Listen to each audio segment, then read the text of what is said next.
Let's continue talking about ionic bonding some. So we'll talk about Lewis symbols and lattice energies. I'm not going to go into a great deal of detail on here. It is on the homework some. So you may have to do a little sleuth work of your own, but you can do it. Now, so what are we talking about here? We are talking about lattice energy. And what ends up happening is energy gets emitted as heat when you form a lattice of alternating cations and anions forms from this cation and anion. Now, there are a few things that can affect this lattice energy. So if you think about a lattice, I tend to think about the ones that are like in rose gardens. So, you know, they kind of look like this. So what you have here is you have this very organized structure where if you have Na and Cl, I'm going to try to draw this, it's going to look kind of weird, but like this is an Na, this is a Cl, this is an Na, this is an Na, this is an Na, and so they're arranged in ways that, you know, every one of them is surrounded by its alternate ions. So see, this Na is by 4 Cls, this Cl is by, as soon as I get them drawn in here, 4 sodiums. And again, these are charged, so all the sodiums are positive, the chlorides are negative.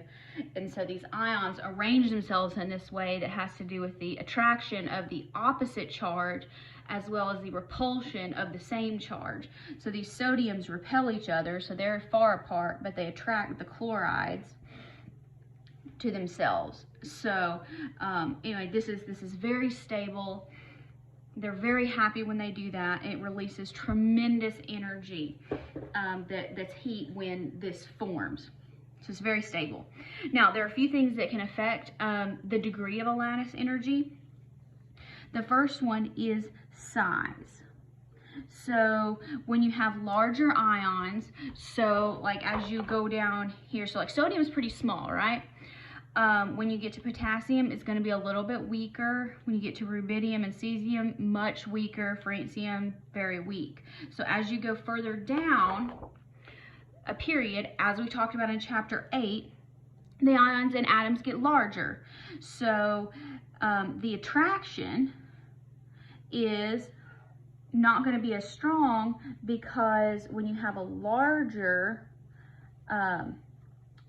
ion, like let's say cesium +1, as opposed to sodium, which is much smaller, you know, and you try to put that with a chloride. So here your lattice is going to be much larger. There's not enough space to closely pull those positive and negatives together.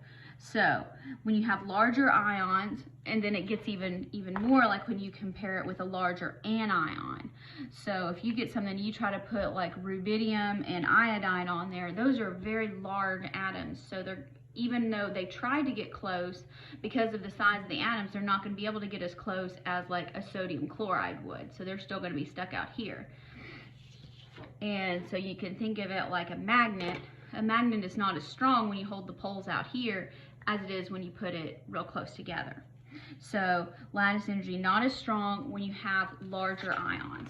It can be one, either the cation or the anion, or it could be both of them.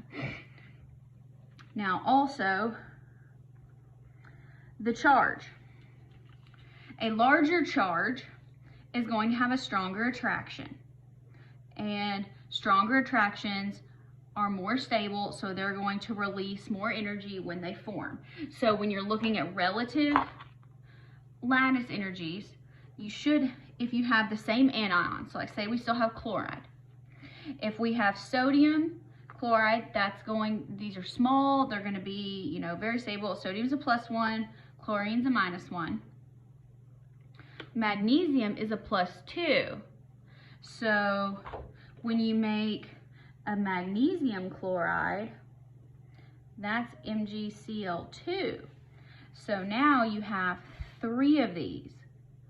So you have 3 charges versus when you have NaCl and you only have 2. So this is bigger. This is going to be stronger. It's going to have a highest lattice energy. Now, why do we care? We care because we noted when we started talking about ionic compounds in chapter 2 that ionic compounds form crystals. They get their crystal structure because they make these lattices, and they're 3D, so they go in all the directions. So, but they have very high melting points.